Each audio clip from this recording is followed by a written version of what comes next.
नमस्कार साथियों, स्वागत है आपका अपने online YouTube channel Nalanda online classes में। सर्वे भवन्तु सुखिनः, सर्वे सन्तु निरामया, सर्वे भद्राणि पश्यन्तु, माँ कश्चिद दुख भाग भवेत। सुखिया बसे सब संसार, दुखिया रहे न कोई।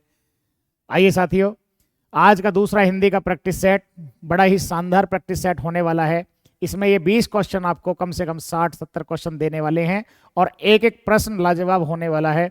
तो आइए आज का सेशन बिना विलंब के प्रारंभ करते हैं।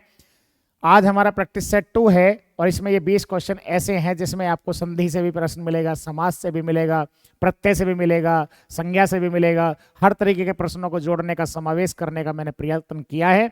और फिर भी यदि आपको कहीं लगता है तो आप अपने फीडबैक, अपने बहुमूल्य सुझाव मुझे प्रेषित अवश्य करेंगे कमेंट बॉक्स के माध्यम से। और निरंतर मेरा यही प्रयास होगा कि मैं बेहतर से बेहतर कंटेंट आपको प्रोवाइड कराने का प्रयास करूं और आगे आपको उसमें सहयोग मिल सके और आप अच्छा अध्ययन कर सकें। आइए आज का सेशन प्रारंभ करते हैं। देखिए,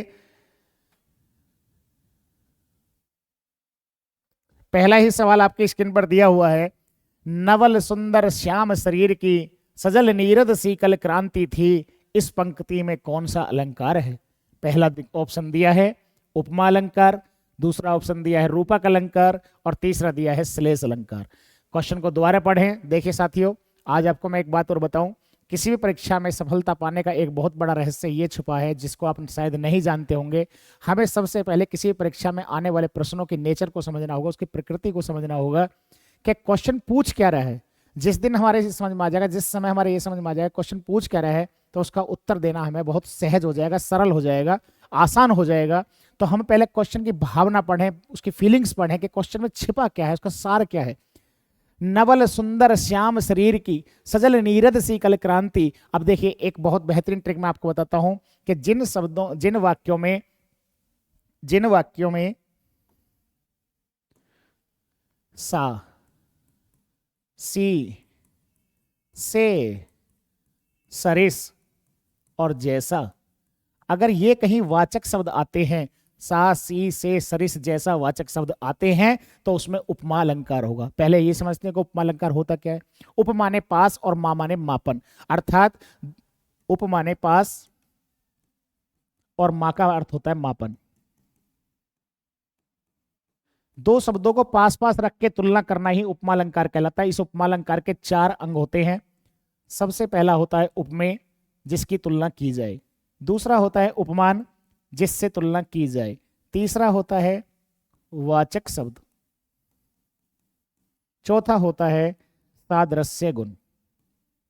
इस प्रकार से 4 अंग होते हैं। पहला होता है उपमेय, जिसकी तुलना की जाए। दूसरा होता है उपमान, जिससे की जाए। तीसरा होता है वाचक शब्द, जिन शब्दों का सहारा लेके तुलना की जाए। और चौथा होता है सादृश्य या समान गुण, जो उपमेय और उपमान में विद्यमान हो, मौजूद हो, जिस गुण की तुलना की जाती हो। ऐसी स्थिति में आपका उपमा अलंकार हो जाता है। तो इसने पूछा है नवल सुंदर श्याम शरीर की, सजल नीरद सी। तो यहाँ आप पकड़ लीजिए क्यों, कारण क्या है, क्योंकि पूरा अर्थ निकालने के चक्कर में यदि आप पढ़ेंगे तो आपका सवाल कहीं ना कहीं वंचित रह जाएंगे आप सवाल करने से। हमें परीक्षा में साम दाम दंड भेद नीति अपना करके हर तरह से बस एक ही प्रयास करना है कि हमारा सवाल जल्दी और सही हो जाए। क्योंकि किसी परीक्षा की 2 ही डिमांड है, ए और क्यों। एक्यूरेट हो जाए और क्विकनेस हो जाए, अर्थात जल्दी हो जाए और सही हो जाए, यही डिमांड होती है किसी परीक्षा की। तो इसमें आपका आंसर क्या होगा? इसका राइट आंसर होगा उपमा अलंकार। वह अलंकार जिसमें उपमेय और उपमान के बीच तुलना की जाती हो। उपमा अलंकार के 4 अंग होते हैं, उपमेय, उपमान, वाचक शब्द और समान गुण। आइए चलिए दूसरे प्रश्न की तरफ चलते हैं। दूसरा क्वेश्चन दिया है कि जो संज्ञा, सर्वनाम आदि शब्दों से जुड़कर नए शब्दों की रचना करते हैं, उन प्रत्ययों को क्या कहते हैं? क्वेश्चन को ध्यान से पढ़िए कि जो संज्ञा, सर्वनाम आदि शब्दों से जुड़कर नए शब्दों की रचना करते हो, ऐसे प्रत्ययों को क्या कहते हैं? आइए साथियों, पहला इसका आंसर है तद्धित प्रत्यय, दूसरा है कृदंत प्रत्यय, तीसरा है संस्कृत प्रत्यय और चौथा है अनीय प्रत्यय। तो बताने का प्रयास करें कि ऐसे प्रत्ययों को क्या कहते हैं जो संज्ञा, सर्वनाम के अंत में जुड़कर नए शब्द का निर्माण करते हैं। सबसे पहले मैं आपको बताना चाहूंगा प्रत्यय। वे शब्द या शब्दांश जो किसी शब्द के अंत में जुड़कर नया शब्द देते हैं, उसके लिंग, वचन, काल और कारक।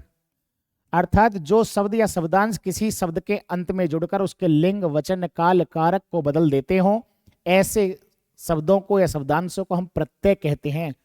अब प्रत्यय के इस दो भेद होते हैं, एक होता है कृदंत प्रत्यय और एक होता है तद्धित प्रत्यय।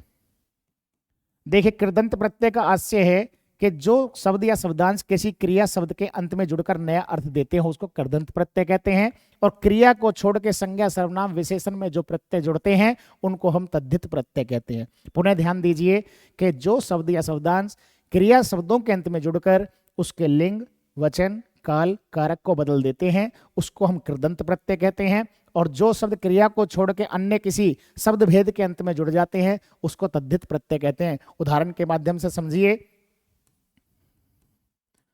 शब्द लिखा है चतुर और इसके अंत में आई लगा, तो चतुर क्या है? एक विशेषण है, उसमें आई लगा तो शब्द बना चतुराई। शब्द है बूढ़ा, इसमें आपा लगा, ये बना बुढ़ापा। अर्थात बूढ़ा क्या है? एक विशेषण है, उसमें आपा जुड़ा, बना बुढ़ापा, अर्थात भाववाचक संज्ञा बन गई। उदाहरण के लिए अभी सब शब्द लिखा जाए चाचा, और चाचा में एरा लगा तो क्या बना? चचेरा। क्या बना? चचेरा। अर्थात चाचा क्या है? एक संज्ञा है और उसमें एरा जुड़ गया तो ये कैसा प्रत्यय हो गया? तद्धित प्रत्यय हो गया। लेकिन कृदंत प्रत्यय में देखें, चढ़ना, और चढ़ने में आई लगा तो ये क्या बन गया? चढ़ाई। ऐसे ही पढ़ना, पढ़ने में आई हमने जोड़ा तो ये क्या बन गया? पढ़ाई। इस प्रकार से इनको कृदंत प्रत्यय कहा जाएगा, और क्रिया शब्दों को छोड़ अन्य किसी में जुड़ता है तो उसको तद्धित प्रत्यय कहा जाएगा। तो प्रश्न में यही पूछा है कि जो शब्द संज्ञा या सर्वनाम के शब्दों से जुड़कर नए शब्दों की रचना करते हैं उसको क्या कहते हैं? तो इसका राइट आंसर भैया क्या होगा? तद्धित प्रत्यय। आइए नेक्स्ट क्वेश्चन की तरफ चलते हैं। अगला सवाल दिया है कि विशेषण और विशेष्य के योग से कौन सा समास बनता है? विशेषण और विशेष्य के योग से कौन सा समास बनता है? देखिए, द्विगु समास बनता है, कर्मधारय समास बनता है, द्वंद्व समास बनता है, या फिर तत्पुरुष समास बनता है। प्रश्न को खूब मनोयोग के साथ पढ़िए, अच्छे ढंग से समझिए कि विशेषण और विशेष्य। साथियों, सबसे पहले मैं आपको बताना चाहूंगा कि विशेषण और विशेष्य क्या होता है। विशेषण और विशेष्य, देखिए विशेष्य क्या है? जिसके विषय में कुछ भी कहा जाए, बताया जाए, वह विशेषण विशेष्य होगा, और जो बताया जा रहा है, जो बता रहा है उसकी विशेषता, वह क्या होगा? विशेषण। अर्थात जो शब्द संज्ञा सर्वनाम की विशेषता बताते हैं उसको विशेषण कहते हैं, और जिसकी बताई जाती है उसको विशेष्य कहते हैं। उदाहरण के लिए नई साड़ी। अब साड़ी के बारे में बात हो रही है, साड़ी है कैसी? नई। अभी लिखा जाए काला मार्कर या काला घोड़ा। अब घोड़ा के बारे में बात हो रही है तो घोड़ा है कैसा? काला। पुराना मकान, मकान है कैसा? पुराना। अर्थात किसी संज्ञा सर्वनाम के विषय में जो कुछ बताया जा रहा है वही क्या होता है? विशेषण होता है। फिर दूसरे तरीके से आप समझें कि जिन शब्दों के बाद कुछ लिखा जा सकता है वो विशेषण होती हैं। क्या होती हैं? विशेषण। अब नई के बाद में नई गाड़ी, नई साड़ी, नई किताब, नई साइकिल, कुछ ना कुछ लिखा जा सकता है। तो जो शब्द संज्ञा सर्वनाम की विशेषता बताएं उनको विशेषण कहते हैं, और जिनकी बताई जाती है उसको विशेष्य कहते हैं। देखिए, समास के मूल रूप से 4 भेद होते हैं, जबकि कुल कितने भेद होते हैं? 6 भेद होते हैं। उसी में एक समास है कर्मधारय समास। कर्मधारय समास कि वह समास जो विशेषता धारण किए हो। इस कर्मधारय समास के 2 भेद होते हैं, एक होता है विशेषण विशेष्य कर्मधारय समास, विशेषण विशेष्य कर्मधारय समास, और दूसरा होता है उपमेय उपमान कर्मधारय समास। उदाहरण के लिए मैंने लिखा नील गाय। नील गाय, तो गाय कैसी है? नीली। तो नील क्या है? या विशेषण, और गाय क्या है? विशेष्य। मैंने लिखा अधमरा। अधमरा, मरा हुआ कैसा है? आधा मरा हुआ। अध जला, जला हुआ कैसा है? आधा। काली मिर्च, मिर्च कैसी है? काली। तो जो समास या वह समास जिसमें पहला पद विशेषण हो और एक पद विशेष्य हो उसको विशेषण विशेष्य कहा जाता है। और उपमेय उपमान में एक पद उपमेय हो और दूसरा उपमान हो, जैसे चरण कमल। तो यहाँ चरण क्या है, उपमेय है क्योंकि चरण की तुलना की जा रही है, और कमल क्या है, उपमान है, कमल से की जा रही है। मृग नैन, नैन किसके समान, मृग अर्थात हिरण के समान। तो विशेषण और विशेष्य के योग से कौन सा समास बनता है, तो वह कौन सा बनता है, कर्मधारय समास। तो इसका राइट आंसर क्या होगा, आपका बी ऑप्शन होगा। आइए नेक्स्ट प्रश्न की तरफ चलते हैं। अगला क्वेश्चन आपकी स्क्रीन पर दिया हुआ है कि व्याकरण की दृष्टि से कौन सा शब्द, यहां पे त्रुटि है, व्याकरण की दृष्टि से कौन सा शब्द विशेषण नहीं है। व्याकरण की दृष्टि से कौन सा शब्द विशेषण नहीं है, अर्थात वे शब्द जिनके बाद हम कुछ लिख सकते हैं वह विशेषण होते हैं, जो किसी ना किसी की विशेषता बताते हैं उनको विशेषण कहते हैं, और जिसकी बताई जाती है उसको विशेष्य कहा जाता है। तो पहला है भयभीत, भयभीत मन, भयभीत लड़का, भयभीत आदमी, भयभीत विद्यार्थी। दूसरा है निर्भीक, निर्भीक मन, निर्भीक किसान, निर्भीक विद्यार्थी, निर्भीक लड़का, निर्भीक लड़की।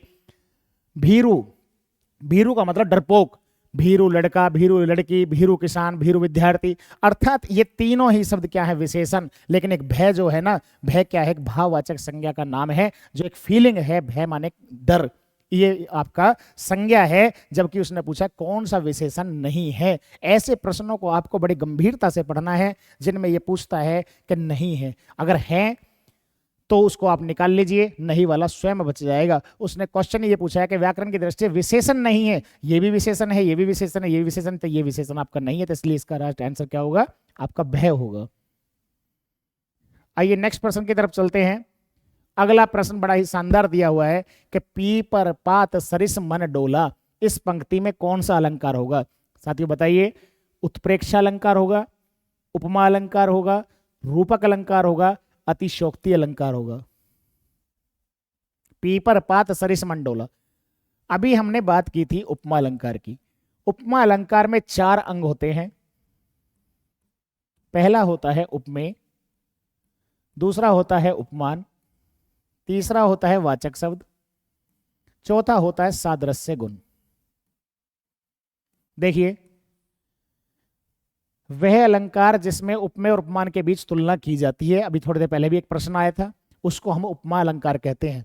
यहां पीपल के पत्ते से मन डोला, अर्थात मन क्या है इसमें, मन पहला है, नंबर 1 दे दिया, नंबर 2 दे दिया, नंबर 3 दे दिया और नंबर 4। तो मन की तुलना की जा रही है, किससे की जा रही है, पीपर पात का मतलब है पीपल के पत्तों से की जा रही है। सरिस क्या हो गया यहाँ पे, सरिस यहाँ पे तीसरे नंबर का वाचक शब्द हो गया। और डोला क्या हो गया, डोला यहाँ पे क्या हो गया, नंबर 4 सादृश्य गुण हो गया। जिस प्रकार से पीपल के पत्ते हिलते डुलते हैं, इस प्रकार से मन भी चंचल होता है, स्थिर नहीं रहता। तो पी पर पात सरिस मन डोला, इसमें आपका उपमा अलंकार होगा। ये रहा इसका राइट आंसर क्या होगा, उपमा अलंकार। क्योंकि देखिए बात करें अतिशयोक्ति की, अभी आगे प्रश्न आएगा। तो अति माने अधिकता, वह अलंकार जिसमें किसी छोटी सी बात को बहुत बढ़ा चढ़ा के प्रस्तुत किया जाए वह तो अतिशयोक्ति होता है। और जहां उपमेय और उपमान के बीच कोई भेद ना, वो रूपक अलंकार होगा। और जहां उपमेय को उपमान माना जाए, जहां पर मानो, जानो, मनु, जनु इस तरीके के वाचक शब्द आए, वह क्या होगा, उत्प्रेक्षा। लेकिन यहाँ तो ये पूछा है कि पीपर पात सरिस मन डोला, के पीपल के पत्तों की तरह हमारा मन हिलता डुलता है, एक जगह स्थिर नहीं रहता है, चंचल है, चलायमान है। तो इसमें कौन सा अलंकार होगा, तो ये होगा उपमा अलंकार। आइए नेक्स्ट क्वेश्चन की तरफ चलते हैं। बड़ा ही शानदार सुंदर सा प्रश्न नेक्स्ट दिया हुआ है। आज के प्रैक्टिस में इतने जबरदस्त क्वेश्चन दिए हुए हैं कि हर परीक्षा में आने वाले में, आगामी परीक्षाओं के लिए बहुत ही महत्वपूर्ण और रामबाण साबित होने वाले हैं। क्वेश्चन दिया हुआ है, संदेशनी मधुबन कूप भरे, इस पंक्ति में कौन सा अलंकार है। क्या इसमें रूपक अलंकार है, वक्रोक्ति अलंकार है, अनियोक्ति अलंकार है, क्या इसमें अतिशयोक्ति अलंकार है। समझते हैं। आपका लिखा है अतिशयोक्ति अलंकार, अतिशयोक्ति अलंकार। देखिए, वह अलंकार जिसमें किसी छोटे सी बात को, किसी छोटे से तथ्य को, किसी छोटे से पहलू को इतना बढ़ा चढ़ाकर प्रस्तुत किया जाए कि वह लोक समाज से बाहर की बात लगने लगे। एक उदाहरण से समझे कि महाभारत के युद्ध में खून की नदियां बह गईं। महाभारत का युद्ध हुआ, खतरनाक हुआ, भयंकर हुआ, काफी जनधन की हानि हुई, लेकिन ऐसा नहीं है कि वहां से नदियां बह के यहां तक चली आ रही हैं। तो ये क्या हुआ, अतिशयोक्ति अलंकार। छोटी सी बात को बढ़ा चढ़ा के कहा गया। उदाहरण दूसरा समझे, हनुमान की पूंछ में आग लगन न पाई, सारी लंका जल गई, निशाचर भाग गए। अब हनुमान की पूंछ में आग भी नहीं लगी है, लंका भी जल गई है, और निशाचर माने राक्षस भी भाग गए हैं। तो ये क्या हुआ, अतिशयोक्ति अलंकार, बढ़ी चढ़ी बात। जैसे कोई विद्यार्थी परीक्षा में जाए और परीक्षा में जाके 5 मिनट पहले उसका पेपर समाप्त हो जाए तो बाहर निकल के क्या कहेगा, भाई पेपर तो बहुत आसान है, भाई पेपर में हाथ थोड़ी कुछ भी, मैं तो 1 घंटा पहले करके सो गया था। तो कितनी बड़ी चढ़ी बात है, 1-1.5 घंटे का पेपर, वो 1 घंटा सो भी गया, पेपर भी हल कर लिया। तो किसी भी छोटे से तथ्य को बढ़ा चढ़ा के प्रस्तुत करना ही क्या कहलाता है, अतिशयोक्ति अलंकार। एक अन्य उदाहरण को देखते हैं, देख सुदामा की दीन दशा, कि देख सुदामा की दीन दशा, करुणा निधि रोए और चरण आंसुओं से धोए। अब बताइए, देख सुदामा की दीन दशा, करुणा निधि भगवान रोए और चरण आंसुओं से धोए। अब आंसू निकले होंगे, 10-20 बूंद निकले होंगे, चम्मच 2 चम्मच निकला होगा, लेकिन ऐसा नहीं है कि परात भर के उनके चरण धो लिए होंगे। तो यहाँ पे क्या है, बढ़ा चढ़ाकर बात को कहा गया है। वही यहाँ पे है कि संदेश अनि मधुवन कूप भरे, कूप का मतलब कुएं, के संदेश ही देते ही कुएं भर गए। तो ये क्या है, एक छोटी सी बात को बढ़ा चढ़ा के कहा गया। इसलिए साथियों इसका राइट आंसर क्या होगा आपका, अतिशयोक्ति अलंकार। इसका आंसर डी के साथ जाएगा, अतिशयोक्ति अलंकार। चलिए नेक्स्ट प्रश्न की तरफ चलते हैं। अगला प्रश्न आपके स्क्रीन पर दिया है, बिनु पद चले सुने बिनु काना, कर बिन कर्म करे विधि नाना, चौपाई में कौन सा अलंकार है। सबसे पहले तो यहाँ आपको एक बात पता लग गई कि छंदों में ये कौन है, चौपाई है। चौपाई की आगे चर्चा करेंगे कि जिसके चारों चरण समान हो, अर्थात 16-16 मात्राएं हो और चरणों के अंत में वर्णों की समानता हो। तो बिनु पद चले, देखिए विषम अलंकार है, विभावना अलंकार है, असंगति अलंकार है या तदगुण अलंकार है। तो आपको बताना है इसमें कौन सा अलंकार होगा, कि बिनु पद चले सुने बिनु काना, कर बिन कर्म करे विधि नाना। देखिए 2 अलंकार के बारे में बात करते हैं, एक है विभावना और एक है विशेषोक्ति। एक अलंकार है विभावना और एक विशेषोक्ति। आज के बाद आप इन पे दोनों में कंफ्यूज नहीं होंगे। बिना कारण के कोई भी कार्य नहीं होता। पहला, कि जहां कारण के ना होते हुए भी कार्य हो जाता हो, वह अलंकार होता है विभावना अलंकार। और जहां कारण के मौजूद होते हुए भी, कारण के रहते हुए भी कार्य ना होता हो, वो होता है विशेषोक्ति अलंकार। मुझे कोई पढ़ाने वाला भी नहीं है, मेरे पास किताब भी नहीं है, मेरे घर की आर्थिक स्थिति भी अच्छी नहीं है, लेकिन मैं फिर भी पढ़ पा रहा हूं, मेरे सारे काम सिद्ध हो पा रहे हैं, मेरे को जॉब भी मिल जा रही है। तो ये कौन होगा, विभावना अलंकार। मेरे पास किताब भी है, मेरे घर का माहौल भी अच्छा है, मेरे घर में सब पढ़े लिखे भी हैं और मेरे पास साधन भी हैं, लेकिन मैं फिर भी पढ़ नहीं पाता हूं, ना मेरी जॉब लग पाती है, ना मैं प्रयास करता हूं। तो ये कौन हो जाएगा, विशेषोक्ति अलंकार। कौन हो जाएगा, विशेषोक्ति अलंकार। घर में इन्वर्टर भी है, फिर और लाइट की व्यवस्था भी है, लेकिन हम फिर भी अंधेरे में बैठे हैं। तो ये कौन हो जाएगा, विशेषोक्ति अलंकार। घर में इन्वर्टर भी नहीं है, ट्यूब लाइट भी नहीं है, और फिर भी हमारा घर में चांदना हो रहा है, अंधेरा नहीं है। तो ये कौन हो जाएगा, विभावना अलंकार। तो क्वेश्चन को पढ़ें कि बिनु पद चले, बिना पैरों के चल रहा है, सुने बिनु काना, कान के बिना सुन रहा है, कर माने हाथ, क्योंकि एक शब्द के अनेक अर्थ होते, कर का मतलब हाथ, कर का मतलब टैक्स, कर का मतलब किरण, ये अनेक अर्थी में गिना जाएगा।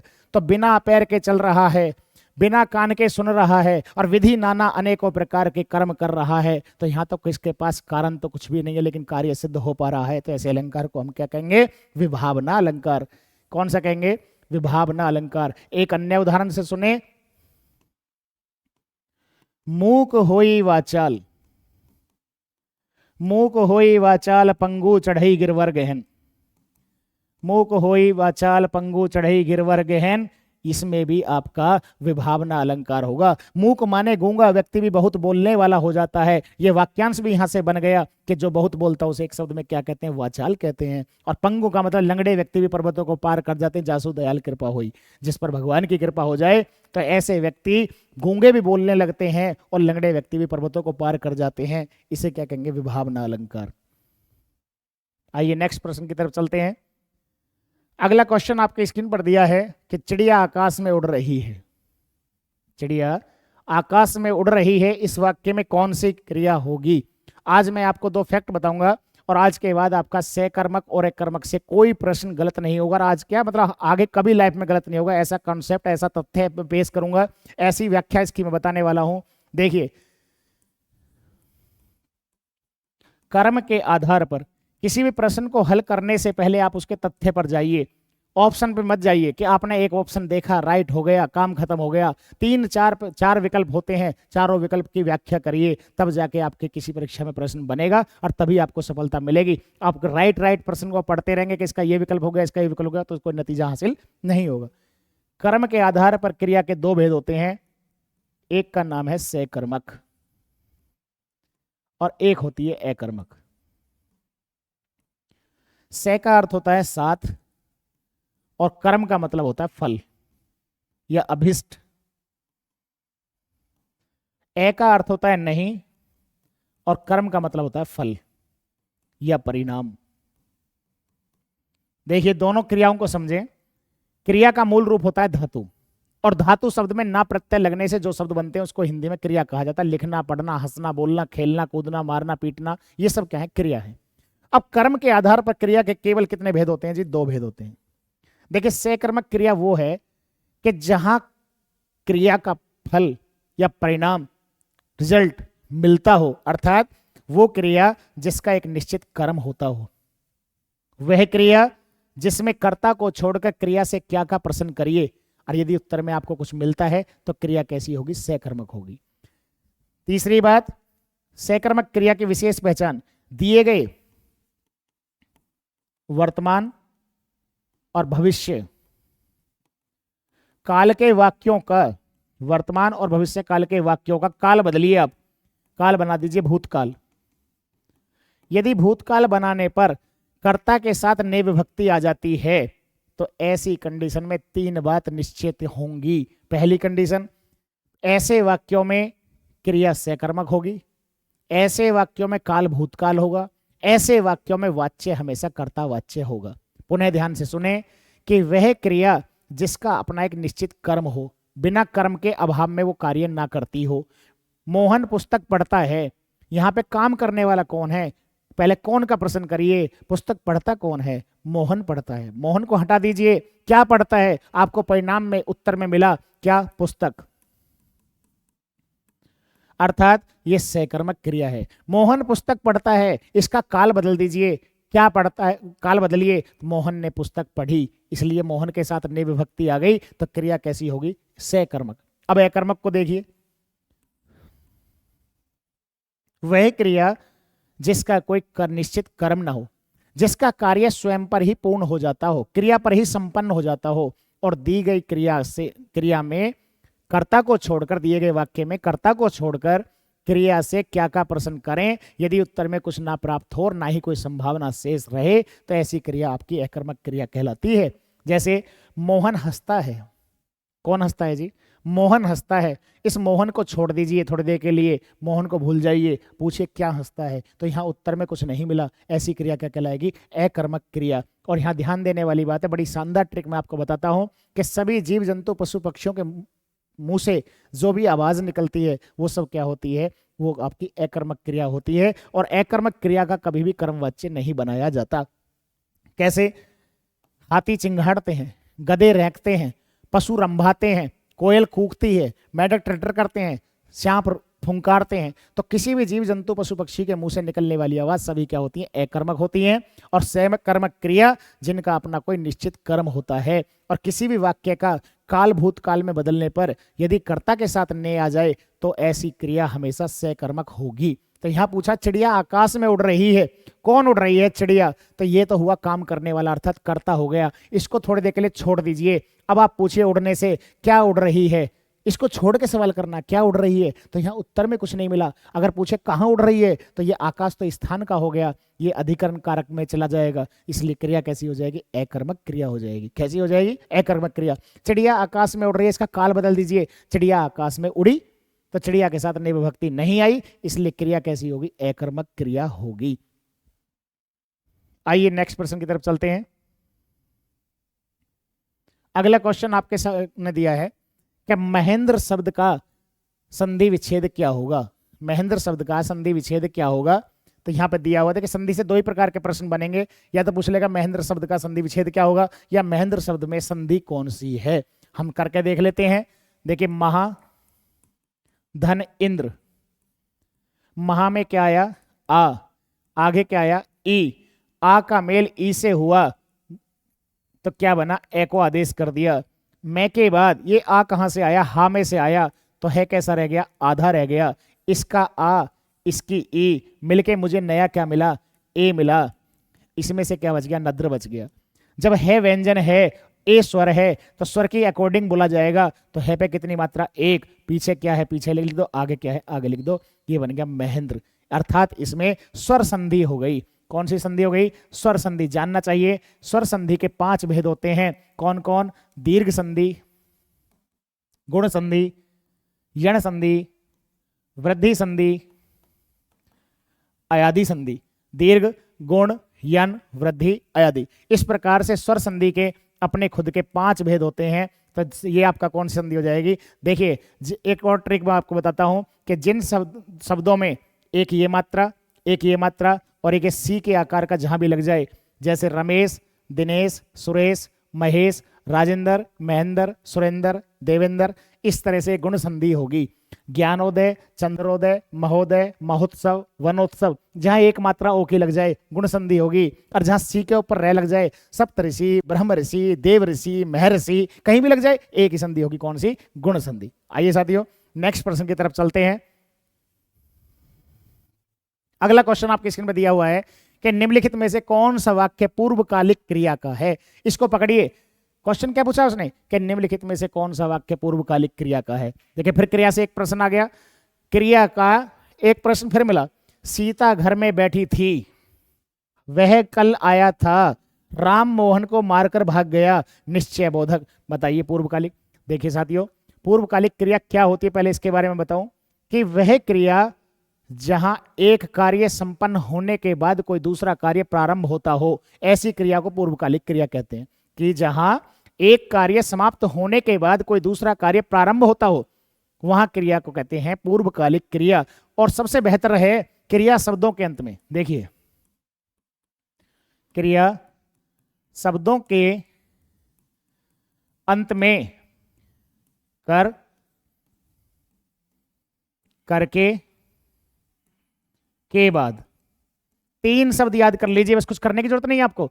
जिन क्रिया शब्दों के अंत में कर, करके या के बाद आ जाए उसमें पूर्वकालिक क्रिया होगी। खा कर, नहा कर, पढ़ कर, सो कर, लिख कर, उठ कर, देख कर, बोल कर। खा करके, नहा करके, पढ़ करके, देख करके, सो करके, पढ़ने के बाद, खाने के बाद, सोने के बाद, लिखने के बाद, अगर ये 3 शब्द आपको कहीं मिलते हैं तो ऐसी कंडीशन में कौन सी क्रिया होगी, पूर्वकालिक क्रिया। यहां कह रहा है कि राम मोहन को मार कर और क्या किया, भाग गया। यानी कि एक काम पहले हुआ है कि मारने का, और मारते ही तुरंत भाग गया। ऐसी क्रिया क्या कहते हैं, पूर्वकालिक क्रिया। इन्हीं को अंग्रेजी में पार्टिसिपल जीरेंड के रूप में जाना जाता है, नॉन फाइनाइट वर्ब के बारे में। चलिए नेक्स्ट। अगला क्वेश्चन बड़ा ही सुंदर और शानदार दिया हुआ है, आपके किसी ना किसी एग्जाम में आया हुआ सवाल है। ये बहुत ही सुंदर सवाल दिया है कि सरोवर में कमल खिलता है, इसमें कौन सी क्रिया है। बड़ा गजब का सवाल है। और ऐसे ही सवाल अक्सर आपको पेपर में देखने के लिए मिलेंगे। यूपी पुलिस में खास तौर से इसी तरीके के सवाल बनने की प्रबल संभावना है। ये मेरा आपको आश्वस्त कराता हूं कि ऐसे प्रश्न गलत नहीं होने चाहिए बिल्कुल भी। सरोवर में कमल खिलता है, कौन सी क्रिया है। सबसे पहले एक काम करना है जी, बिना क्रिया के, बिना कर्ता के कोई क्रिया हो नहीं सकती। जहां आग है वहां धुआं है, जहां धुआं है वहां आग है। अर्थात बिना कर्ता के कोई क्रिया हो नहीं सकती, या जहां क्रिया हो रही है वहां कर्ता का होना निश्चित है। सबसे पहले ये देखिए कर्ता कौन है इसमें, कर्ता। सरोवर में कमल खिलता है, कौन खिलता है, कमल। खिलता कौन है, कमल। कौन क्रिया से, कौन का। देखो मैं आपको एक बात और बताऊं, क्रिया से यदि आप कौन का प्रश्न करते हैं, कौन पढ़ता है, कौन आता है, कौन हंसता है, कौन सिखाता है, कौन मारता है, कौन जाता है, कौन खरीदता है, तो क्रिया से कौन का प्रश्न करने पर हमेशा कर्ता मिलता है। क्रिया से क्या या किसे या किसको का प्रश्न करने पर हमेशा कर्म मिलता है। कर्ता जिसे सबसे ज्यादा चाहता हो, जो उसका अभिष्ट हो, जो उसका इप्सित हो, उसको ही कर्म कहा जाता है। क्रिया से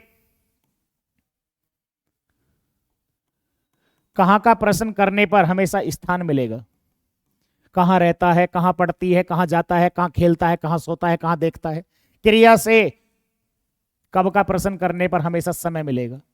कब आता है, कब जाता है, कब खाता है, कब सोता है, कब लिखता है, कब पढ़ता है। तो इस प्रकार से आप क्रिया से प्रश्न करें। यहां लिखा हुआ है सरोवर में कमल खिलता है, कौन खिलता है? कमल खिलता है। इस कमल को थोड़ी देर के लिए छोड़ दीजिए, अब पूछिए क्या खिलता है, पूछिए क्या खिलता है। आपको उत्तर में कुछ नहीं मिला तो क्रिया कैसी हो गई? अकर्मक क्रिया होगी। कैसी क्रिया होगी? अकर्मक। दूसरी बात, सरोवर में कमल खिलता है, वाक्य कौन, काल कौन सा है? ये काल है वर्तमान काल, वर्तमान काल। आप इसका भूतकाल बना दीजिए, सरोवर में कमल खिला, सरोवर में कमल खिला। क्या ये लिख सकते हैं सरोवर ने कमल खिला? तो जब कर्ता के साथ ने विभक्ति नहीं आई तो क्रिया कैसी होगी? अकर्मक। तो साथियों इसमें क्रिया कैसी होगी? अकर्मक क्रिया होगी कि सरोवर में कमल खिलता है। कहां खिलता है? सरोवर में। वो तो स्थान बता रहा है, लेकिन कौन खिलता है? कमल खिलता है। क्या खिलता है? उत्तर नहीं मिला, इसलिए क्रिया कौन हो जाएगी? अकर्मक क्रिया होगी। इसी में एक और मैं आपको बताना चाहूं,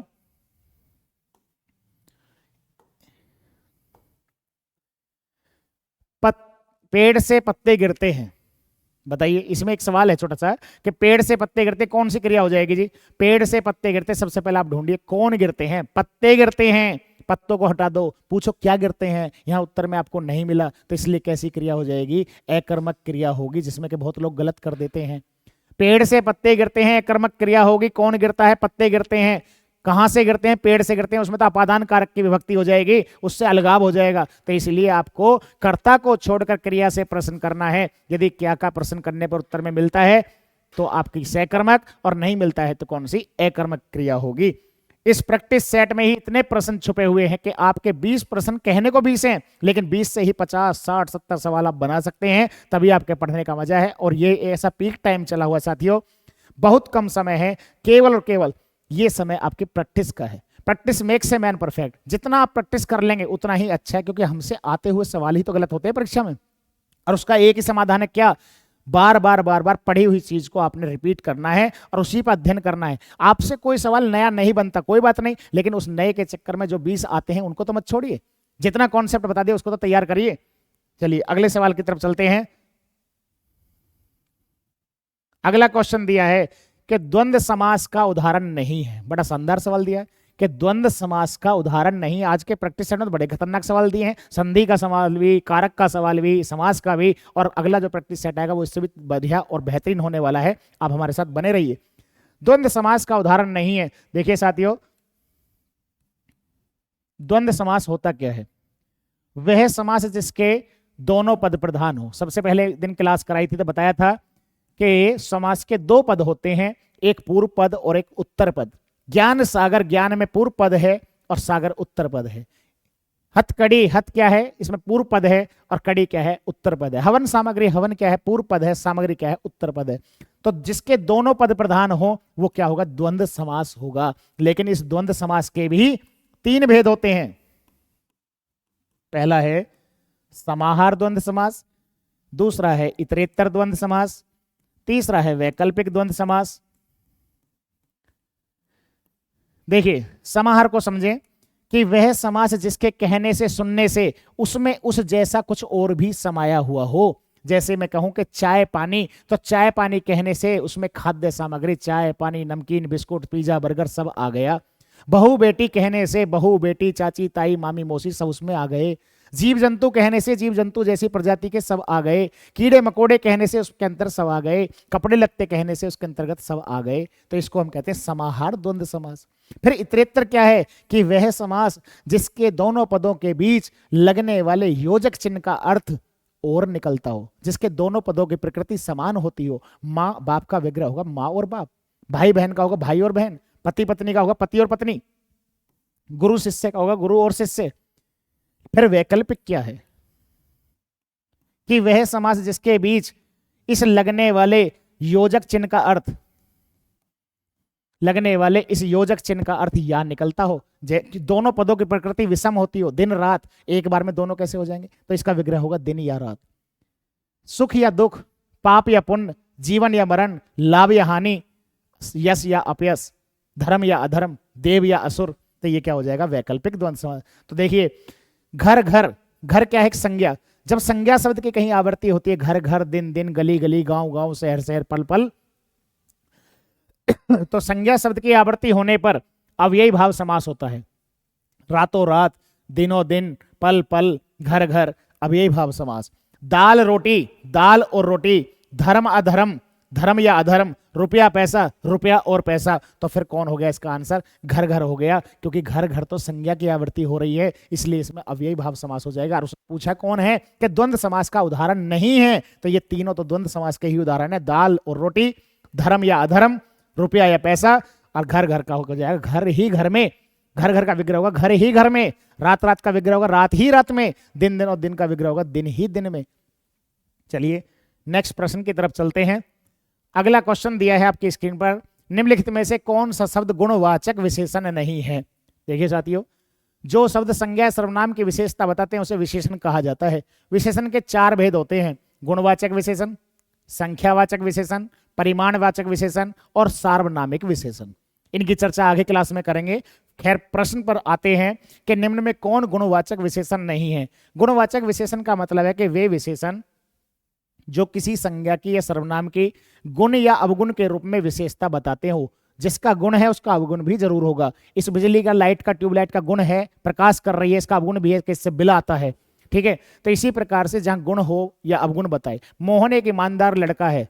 ईमानदार कैसा लड़का है? ईमानदार। लड़के की विशेषता बताई जा रही है, किस रूप में? गुण के रूप में। और मोहन एक आलसी लड़का है, तो भी तो गुणवाचक है, लेकिन किस रूप में? अवगुण के रूप में। ये आलसी उसका अवगुण है, तो गुणवाचक।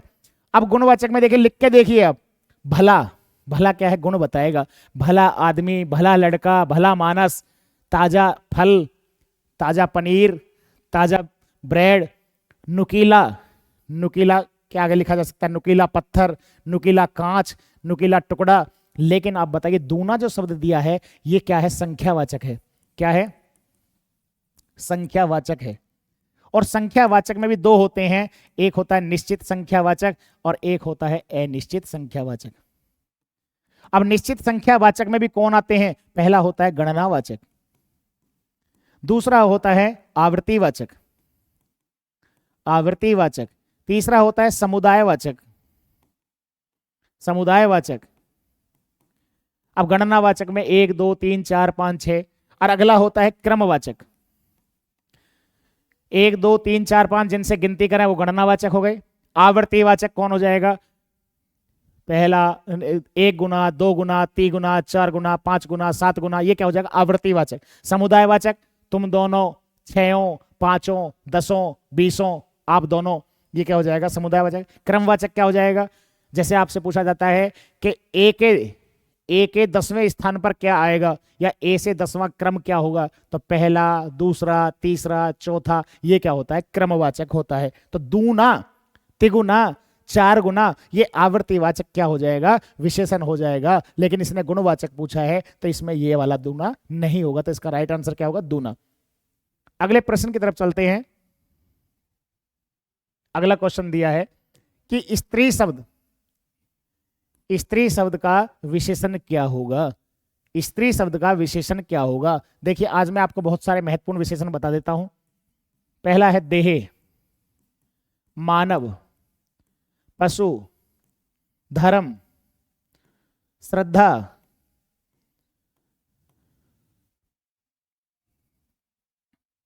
उसके बाद संसार, संसार, समाज। इस तरह से और भी अन्य हो जाएगा। देह का क्या हो जाएगा? दैहिक, मानव का मानवीय, पशु का पाश्विक। ये विशेषण पूछ लेगा कि बताइए पशु का विशेषण क्या होगा, मनुष्य का विशेषण क्या होगा, देह का विशेषण क्या होगा, संसार का विशेषण क्या होगा, या भूगोल का विशेषण क्या होगा, इतिहास का विशेषण क्या होगा। धर्म का हो जाएगा धार्मिक। एक ही कॉन्सेप्ट याद रखिए कि जिसके बाद कुछ लिख सकते हो उसमें विशेषण है, वरना विशेषण नहीं है। धर्म के बाद क्या लिखेंगे? और धार्मिक लिख दो, धार्मिक व्यक्ति, धार्मिक कार्यक्रम, धार्मिक संस्कृति या धार्मिक ग्रंथ लिख जाएगा। पशु के बाद नहीं लिख सकते, पाश्विक के आगे लिख दो पाश्विक प्रवृत्ति, पशु जैसी प्रवृत्ति। मानव के आगे नहीं लिख सकते, मानवीय के आगे लिख दो मानवीय भूल, मानवीय त्रुटि, मुझसे भी मानवीय त्रुटि हो सकती है।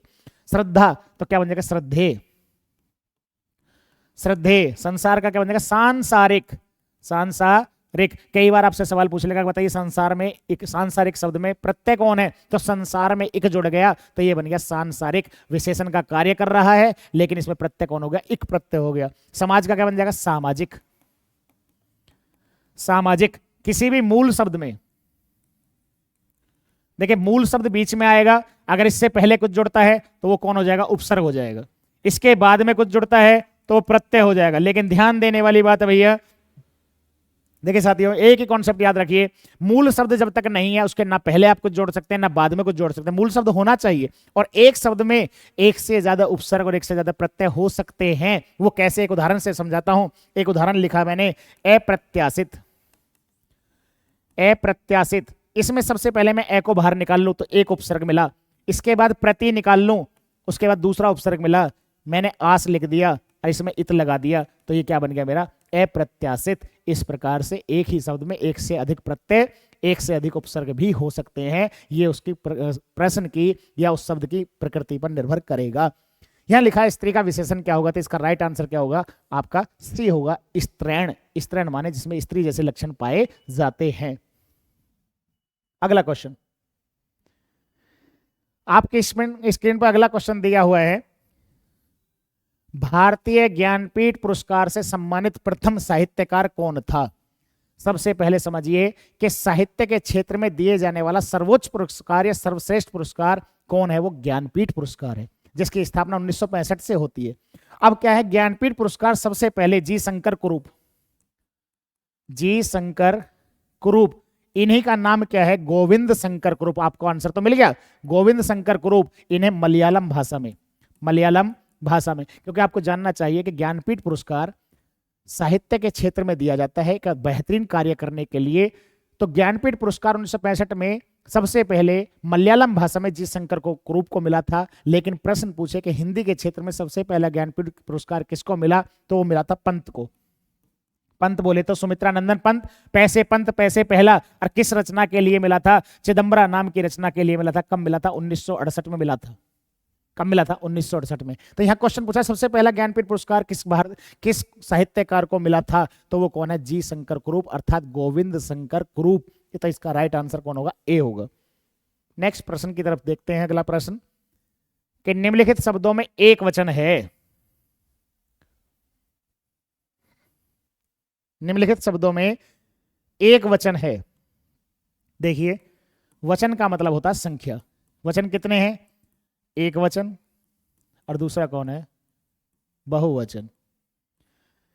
अब एक वचन और बहुवचन, जिनसे एक का बोध होता है वो एक वचन है, और जिनसे एक से अधिक का बोध होता है वो कौन है, बहुवचन है। देखिए एक, हरेक, प्रत्येक, जनता, माल और सभी धातु ये सदैव एक वचन में रहते हैं। यहां पे ध्यान देंगे कि एक का बहुवचन वो अनेक होता है, अनेकों नहीं होता, अनेकों नहीं होता। इसीलिए कई बार प्रश्न पूछा है कि सभा में अनेकों लोग थे, किस प्रकार की त्रुटि है, तो सभा में अनेकों लोग थे, इसमें वचन संबंधी त्रुटि है। सभा में अनेक लोग थे, ये वाक्य आपका शुद्ध हो जाएगा। अब इसने तो ये पूछा कि एक वचन है, तो आपको मैं बताना चाहूं कि आंसू दर्शन, देखो मैं लिख देता हूं, आंसू दर्शन, प्राण, होठ, हस्ताक्षर, अक्षत, बाल, भाग्य, होश, समाचार। इस कदर पढ़िए कि आपको बिना किताब उठाए ही सब कुछ याद हो जाए। माइंड की मेमोरी को आप शार्प करिए, इसको बढ़ाइए, क्योंकि पेपर में केवल प्रवेश पत्र और पेन कलम जाती है, वहां पे किताब नहीं जाती। लिखिए कम, लेकिन किसी भी प्रश्न के पीछे की छुपी हुई सार, छुपा हुआ तथ्य, उसको पहले क्लियर करेंगे तो आप निश्चित ही बेहतर कर पाएंगे, ऐसा मैं आशा करता हूं। तो देखिए आंसू दर्शन, प्राण, होठ, हस्ताक्षर, अक्षत, बाल, भाग्य। अक्षत का मतलब चावल, अक्षत का मतलब चावल। ए का मतलब नहीं, छत माने टूटना, जिसका विनाश ना हो, टूटे ना, वो अक्षत कहते हैं। इसीलिए पूजा पाठ में अक्षत इसलिए रखा जाता है कि हम जो परिवार के लोग बैठे हैं आपस में विच्छेद ना हो, आपस में टूटे ना हम। तो आंसू दर्शन, प्राण, होठ, हस्ताक्षर, अक्षत, बाल, भाग्य, होश, ये सदैव किस में रहते हैं, बहुवचन में रहते हैं। तो यहाँ तो प्राण भी है, दर्शन भी है, होठ भी है। प्राण निकल गया, निकल गए, निकल गए। दर्शन किया है, किए, किए। होठ मिल गया, मिल गए। तो इस प्रकार से इसमें कोई नहीं, ये आपका राइट आंसर होगा। नेक्स्ट प्रश्न की तरफ चलते हैं। क्वेश्चन नंबर 17 दिया है कि दोपहर के समय सालू आराम कर रही थी। रेखांकित वाक्य में, रेखांकित का मतलब ये वाला, दोपहर का समय के लिए एक शब्द क्या है। देखिए वाक्यांश कई आएंगे आपके लिए। अब वाक्यांश क्या है, समय से संबंधित वाक्यांश में आपको 2 मिनट में है बता रहा हूं। समय से संबंधित वाक्यांश, समय से संबंधित वाक्यांश। वाक्यांश का मतलब है कि वाक्य का अंश, अर्थात इसमें दीर्घ संधि हो जाएगा, वाक्य धन अंश। सूर्य उदय से पहले का समय, सूर्य उदय से पूर्व का समय, उसे कहते हैं उषा काल। सूर्य उदय का समय, उसे कहते हैं अरुणोदय। अरुणोदय, इसमें गुण संधि हो जाएगी, अरुण प्लस उदय। इसके बाद दोपहर से पहले का समय, दोपहर से पहला, दोपहर से पूर्व का समय, उसको कहते हैं पूर्वाहन। पूर्वाहन, ये ऐसे ही लिखा जाए, पूर्वाहन। दोपहर के बाद का समय, उसको क्या कहते हैं, अपराहन। अपराहन।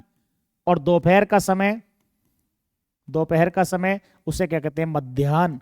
मध्याह्न, जिसको मिड डे मील की योजना से भी समझ सकते हैं।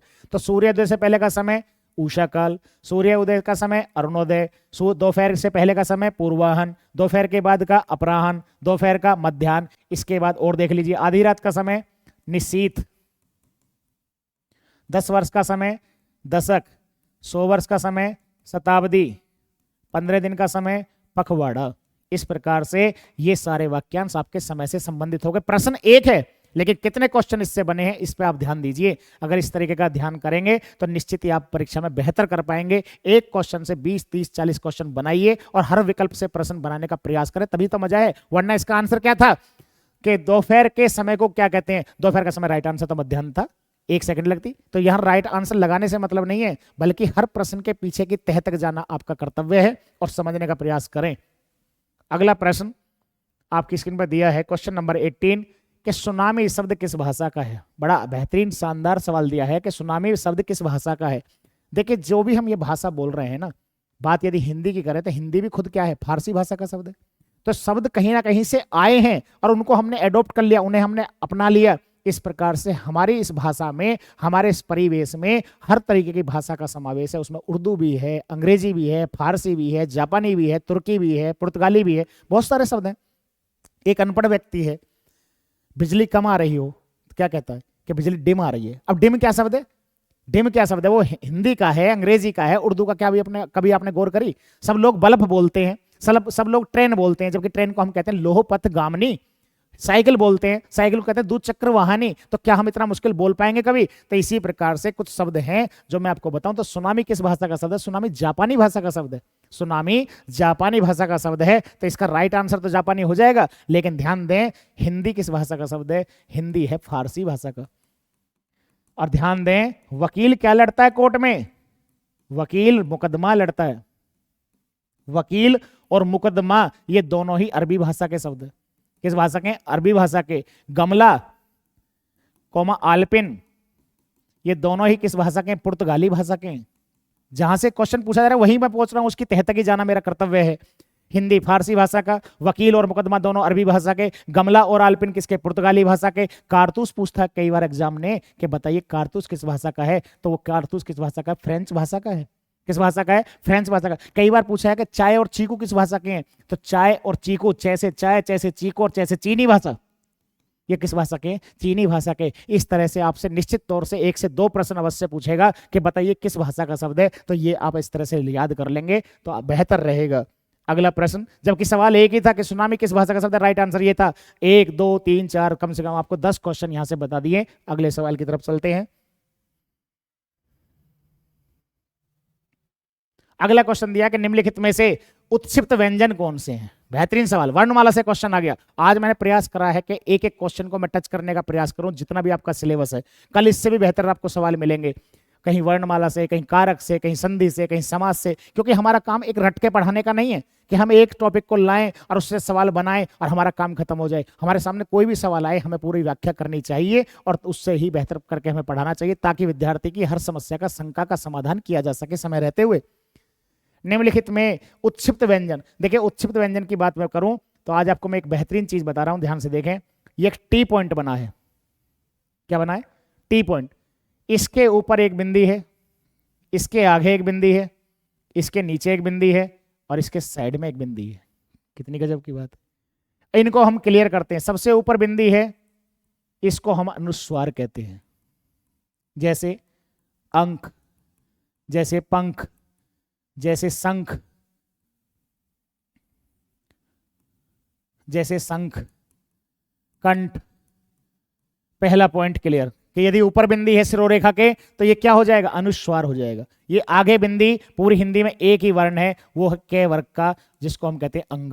क्या कहते हैं? अंग। इसको हम अनुनासिक कहते हैं। क्या कहते हैं? अनुनासिक कहते हैं। के खे गे घे अंग, तो ये क वर्ग का हो गया। ये नीचे बिंदी लगी है, ये दो वर्ण है पूरी हिंदी में, उसका नाम क्या है? एक का नाम है अड़े और एक का नाम है अढ़े। इसका उच्चारण आर से होता है, इसका उच्चारण आर एच से होता है। इसीलिए जब हापुड़ लिखते हैं, हापुड़, यदि बिंदी लगी है तो इसलिए आएगा HAPUR। यदि गढ़ लिखते हैं तो गढ़ इसीलिए GARH लिखा जाता है, क्योंकि इसका उच्चारण RH से होता है और इसका उच्चारण R से होता है। दूसरी कंडीशन, इन दोनों को उत्क्षिप्त के साथ साथ ताड़नजात व्यंजन भी कहते हैं। उसके साथ साथ इनको द्विगुण व्यंजन भी कहते हैं, उसके साथ साथ इनको अतिरिक्त व्यंजन भी कहते हैं। और देखिए इन दोनों की विशेषता कि इन दोनों से कभी दुनिया का कोई शब्द शुरू नहीं होता, या तो ये शब्द के बीच में आते हैं या शब्द के अंत में आते हैं, और इन दोनों वर्णों को कभी भी हलंत लगा के आधा नहीं किया जा सकता। इतनी कंडीशन इसकी है। तो इसने पूछा उत्क्षिप्त व्यंजन कौन से हैं, तो उसमें कौन आ जाएगा? अड़े और अढ़े। तो इसका राइट आंसर कौन सा हो जाएगा? बी। अब ये वाली जो बिंदी बचती है, इसको हम क्या कहते हैं? यहां देखिए, ये जो बिंदी है इसको कहते हैं नुक्ता। क्या कहते हैं? नुक्ता। नुक्ते से नुक्ता जुदा हुआ तो खुदा से खुदा हुआ, कि नुक्ते से नुक्ता जुदा हुआ तो खुदा से खुदा हुआ। मैंने यहां का अगर खुदा लिख दिया ना, ये खुदा, और यहां लिखा खुदा, अब एक के यहाँ पे नुक्ता लगा दिया, तो ये खुदा क्या है? कि गड्ढा खुदा, नहर खुदी, या कोई भी चीज खोदना, क्रिया से बना खुदा। ये पास्ट में बोल रहा है, भूतकाल में, लेकिन ये खुदा क्या है? ये गॉड है, अल्लाह है, भगवान है। तो खुदा से नुक्ता जुदा हो गया तो खुदा से खुदा हो गया, इसलिए बिंदी का इतना बड़ा महत्व है। जैसे एक है कहीं और एक है कहीं, यहां बिंदी लगा दी, इस बिंदी का ही पूरी हिंदी में खेल है। पूरी हिंदी में बिंदी का रोल देखिए कितना बड़ा है। ये क्या है? कहीं, उसने मुझसे एक बात कही। और ये क्या है? कहीं। कहीं का मतलब समवेयर, वो कहीं इंतजार करती होगी, वो कहीं इंतजार करता होगा। अगला सवाल, अगला क्वेश्चन दिया है कि संविधान के किस अनुच्छेद में देवनागरी लिपि, आपको बताया था कि लिपि का मतलब होता है लिखने की कला, और हिंदी की लिपि क्या है? देवनागरी, जिसका विकास किससे हुआ? ब्राह्मी लिपि से हुआ। प्राचीन काल में दो लिपियां हुई, ब्राह्मी और खरोष्ठी लिपि। तो देवनागरी लिपि का विकास किससे हुआ है? ब्राह्मी लिपि से हुआ है। किससे हुआ है? ब्राह्मी लिपि से हुआ है। पूछ रहा है कि लिखित हिंदी के संघ की राजभाषा घोषित किया गया, तो देखिए संवैधानिक रूप से भाग 17 अनुच्छेद 343 14 सितंबर 1949 को संवैधानिक रूप से हिंदी को राजभाषा का दर्जा मिला था। तो ये क्वेश्चन पूछा कि देवनागरी लिपि को लिखित को किस में मिला, तो हिंदी को राजभाषा का दर्जा किस में मिला था? आपके 343। किस में मिला था? 343। इस प्रकार से ये अंतिम प्रश्न है आज के प्रैक्टिस सेट का। देखिए साथियों, आज के प्रैक्टिस सेट में हमने संधि को भी कवर किया, कारक को भी कवर किया, समास को पकड़ने का प्रयास किया, वर्णमाला से क्वेश्चन को टच किया। इसी तरीके के बेहतर प्रयास करेंगे, आगे और अच्छा आपको मिलेगा। निश्चित तौर से आप आश्वस्त होकर जुड़े रहिए और मेहनत करिए, क्योंकि मेहनत का कोई विकल्प नहीं होता। लेबर नेवर गोज वेस्ट, इसकी हिंदी है कि परिश्रम कभी बेकार नहीं जाता। और there is no alternate of the hard working. Thanks all of you, keep watching.